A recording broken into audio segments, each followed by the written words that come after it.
Olá, tudo bem? É um prazer estar junto a você para mais uma vez estudarmos a Palavra de Deus.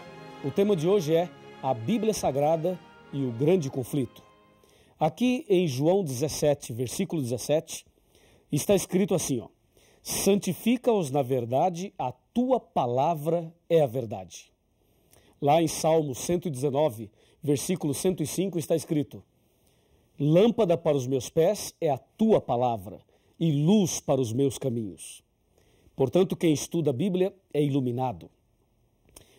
Tem uma luz especial, a luz da verdade.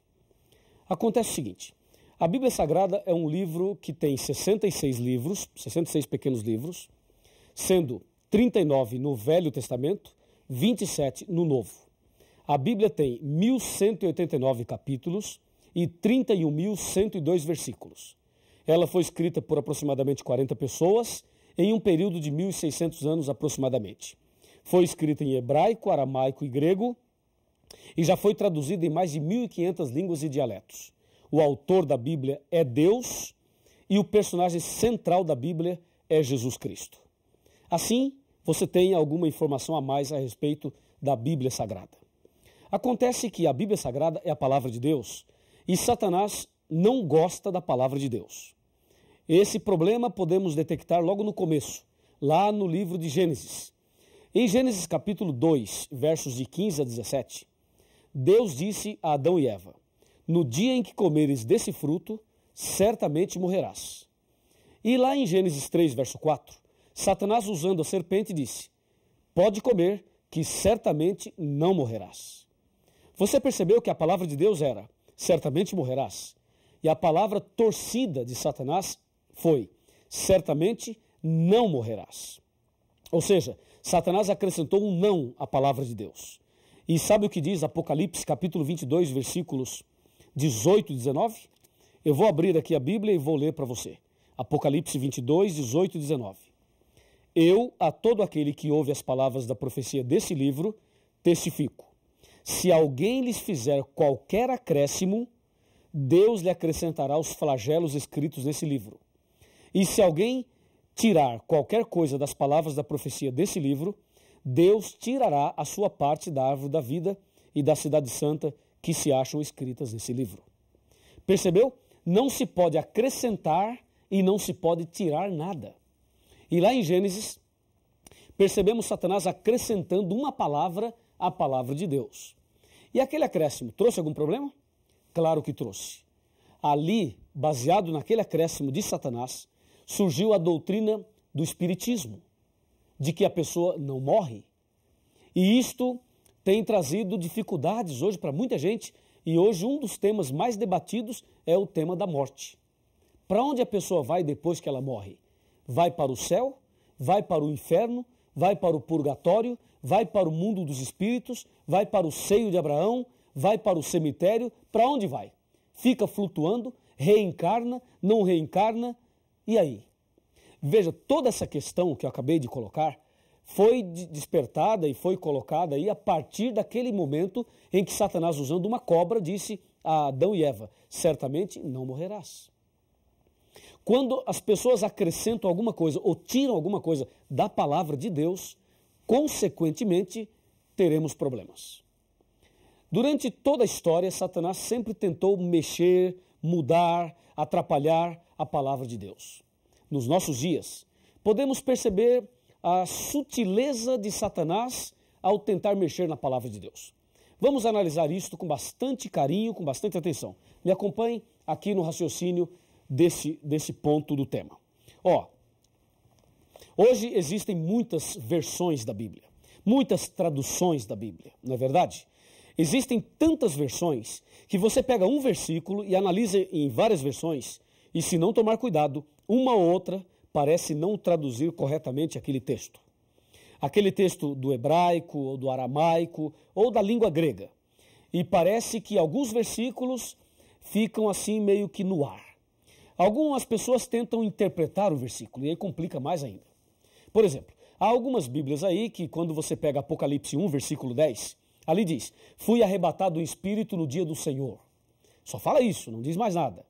Aí algumas pessoas colocam no rodapé lá embaixo da Bíblia, dizendo: o dia do Senhor é o domingo. E já colocam ali o seu ponto de vista. Dessa forma, as pessoas começam a tentar mexer no texto sagrado. Isto não pode. Outras traduções tiram algumas palavras. Por exemplo, a tradução Novo Mundo. A tradução Novo Mundo da Sociedade Torre de Vigia, quando cita lá João capítulo 1, versos de 1 a 3, e diz: no princípio era o verbo estava com Deus e o verbo era Deus. Depois no verso 14 diz: e o verbo se fez carne e habitou entre nós. Aquele verbo é Jesus. E Jesus é apresentado em João como Deus Criador. Mas na Bíblia, a tradução Novo Mundo, está escrito assim, ó: no princípio era a palavra estava com Deus e a palavra era um Deus. Esse um entre colchetes e esse Deus com D minúsculo. Colocando Jesus como uma criatura e não como Criador. Além de ser pecado isto, é uma blasfêmia e com isto há também o problema de mexer na palavra de Deus. E assim, existem outros casos que não temos agora condições e tempo para abordar todos eles. Você já pode perceber que Satanás está também lutando nesse grande conflito contra a palavra de Deus. E uma das coisas que o inimigo é especialista é tentar levar as pessoas a criarem uma falsa interpretação. Hoje, em nossos dias, existem cerca de 36 mil religiões do ramo cristão. E cada religião fala uma coisa. Cada religião tem uma doutrina, tem um pensamento. E por que existem tantas religiões e a cada dia surgem novas? Justamente porque as pessoas leem uma coisa e entendem outra. Ou porque o inimigo muitas vezes atrapalha a compreensão da pessoa da palavra de Deus. E por isso nós temos que tomar bastante cuidado e prestar muita atenção e ler a palavra de Deus sempre com muita oração. Se você pegar a Bíblia romana e a Bíblia João Ferreira de Almeida e fizer uma comparação, você irá perceber algumas coisas graves. Eu vou lhe mostrar algumas delas. Me acompanhe. Agora eu vou fazer uma análise rápida da Bíblia romana e também fazer uma comparação com a Bíblia João Ferreira de Almeida atualizada ou corrigida, tanto faz. Me acompanhe aqui. Ó. Na palavra de Deus, já disse, ela tem 66 livros, certo? Disse também que ela tem 1.189 capítulos, 31.102 versículos, 773.693 palavras e 3.566.480 letras. E vimos que a Bíblia está subdividida em 5 partes, foi o nosso primeiro estudo. Agora veja, a ira de Satanás contra a palavra de Deus levou ao seguinte problema, comparando a Bíblia romana com a Bíblia original. Na Bíblia original, nós sabemos, como eu já disse, existem 66 livros, mas a Bíblia romana tem 73 livros. Assim, podemos perceber a ira de Satanás mexendo na palavra de Deus. Como já vimos também, ele é especialista em mudar e torcer a palavra de Deus. Por exemplo, na Bíblia romana, existem 7 livros a mais. O primeiro livro é 1 Macabeus, depois 2 Macabeus, depois Tobias, em seguida Judite, depois Sabedoria, Eclesiástico e Baruque. Esses 7 livros são conhecidos como livros apócrifos, ou seja, livros ocultos. A palavra apócrifo aí vem do grego, que quer dizer oculto.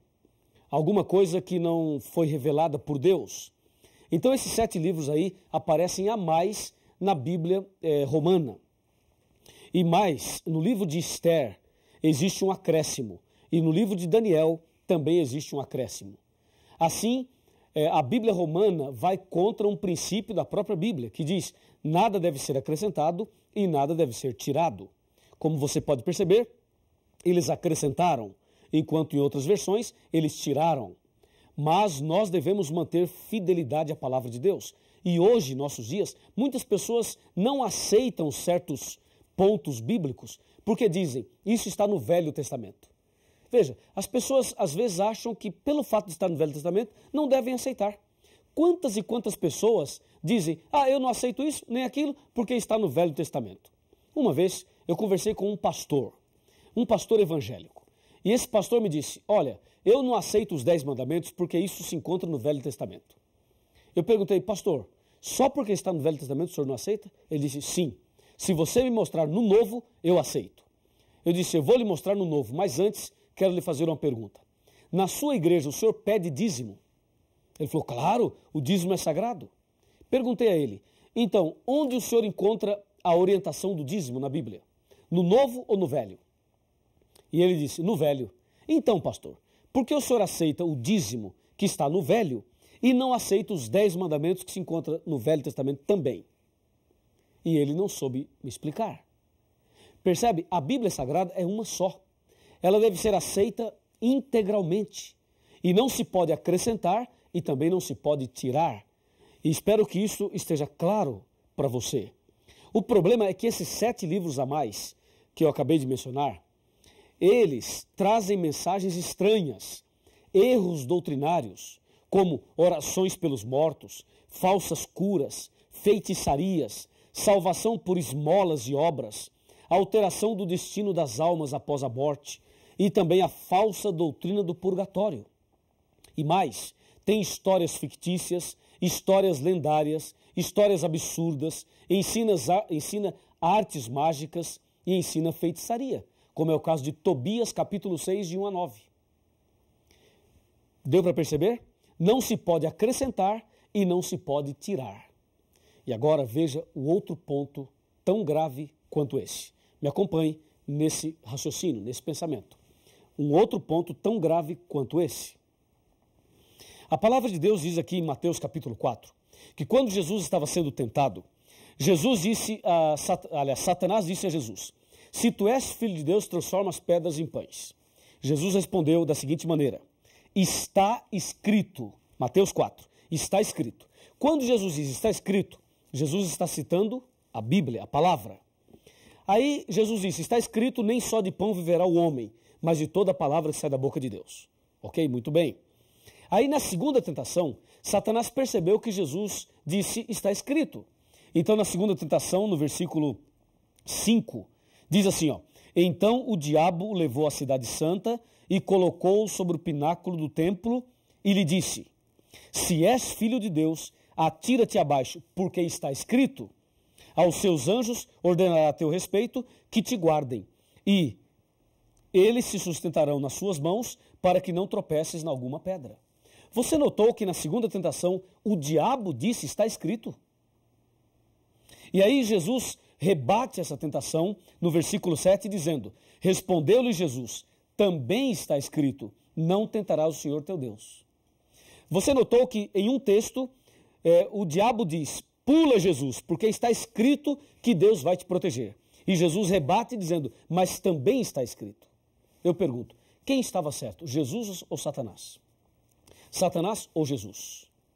Quem estava com a razão? Claro que você vai dizer, Jesus está com a razão, e eu também digo isso. Mas você diz que Jesus estava com a razão só porque o outro é Satanás? Ora, Satanás usou a Bíblia, não usou? Jesus usou a Bíblia também, não usou? Claro, os dois usaram a Bíblia. E como você sabe que Jesus está certo e o diabo não, se os dois usaram a Bíblia? Quer ver? Para complicar um pouquinho mais. Imagina, tira Jesus, tira Satanás do contexto aqui, do cenário aqui, e coloque uma religião no lugar de Jesus e outra no lugar do diabo. Uma usa a Bíblia e diz, é assim. A outra usa a Bíblia e diz, não, não é assim, é assim. E aí eu pergunto, qual das duas está certa?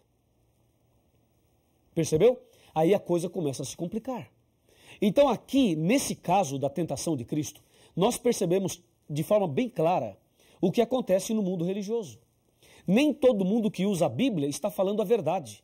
Nem todo mundo que está no púlpito pregando a Bíblia ou em algum outro lugar possui a verdade. Você vê, o diabo usou a Bíblia e eu pergunto, ele estava certo? Não, não estava. Jesus usou a Bíblia e Jesus estava certo. A pergunta é, por que Jesus estava certo e o diabo não, se os dois usaram a Bíblia? É simples, é que Jesus usou o texto dentro do contexto e o diabo usou o texto fora do contexto, totalmente fora. O diabo pegou um texto e forçou o texto a falar uma coisa que ele não estava falando. É justamente isso que acontece em nossos dias. É exatamente esse o problema. As pessoas hoje, muitas delas, usam o texto fora do contexto. Só para você ter uma ideia, uma vez eu estava ouvindo um programa de rádio e o pregador dizia assim, ó, o Salmo 23 fala, preparas uma mesa perante mim na presença dos meus inimigos. Sabe o que esse pregador fez? Mandou fabricar uma mesa e colocou uma toalha branca sobre a mesa e deu envelopes para as pessoas e disse para as pessoas, coloquem os seus pedidos sobre a mesa, porque Deus diz, preparas uma mesa na presença dos meus inimigos. E diz ele, sexta-feira tal, nós iremos aqui fazer oração forte na presença do inimigo e Deus nos dará a vitória, porque está na Bíblia. Você percebeu? Ele pegou um texto da Bíblia, torceu o texto e fez o texto falar uma coisa que não está falando para tentar convencer as pessoas a darem dinheiro e a fazer a campanha que ele queria fazer. Isto aí é usar o texto fora do contexto. Porque quando o salmista, no capítulo 23, fala, preparas uma mesa na presença dos meus adversários, ele não manda você fabricar uma mesa. Mas ele se refere ao que acontecerá no momento da perseguição. Esse Salmo 23 vai se cumprir na época da perseguição. E as pessoas torcem o texto, como esse exemplo que acabei de dar. Meu amigo, a palavra de Deus é uma lâmpada para os nossos pés, é uma luz para o nosso caminho. Quem estuda a Bíblia jamais será enganado, jamais será confundido. Agora, aproxime-se aqui de mim. Chegue bem pertinho aqui de mim, que eu vou te dizer algumas palavras importantes dentro desse assunto, dentro desse contexto. Pode chegar um pouquinho mais perto. É o seguinte, se você examinar a Bíblia, se você se apegar cada vez mais à palavra de Deus, saiba de uma coisa, a luz da verdade brilhará no seu coração e as trevas serão banidas. E vai se cumprir na tua vida o que está na palavra de Deus. Lembra? Conhecereis a verdade e a verdade vos libertará. Então, não deixe que o engano tome conta de você, mas permita que a verdade ilumine a sua vida. Se você assim deseja, então feche os seus olhos e vamos conversar com Deus. Querido Deus, nosso muito obrigado por esta mensagem da Tua Palavra. Ajuda-nos, ó Deus, a andar nos Teus caminhos e que a Tua Palavra seja estudada a cada dia e que a verdade que encontramos nela possa ser colocada em prática por cada um de nós. Abençoe esta pessoa que estuda a Bíblia conosco hoje. Nas Tuas mãos eu o entrego. Em nome de Jesus. Amém. Cristo me tem fiel amizade, nele encontrei real liberdade, pois sobre a cruz minha alma comprou, dele portanto eu sou.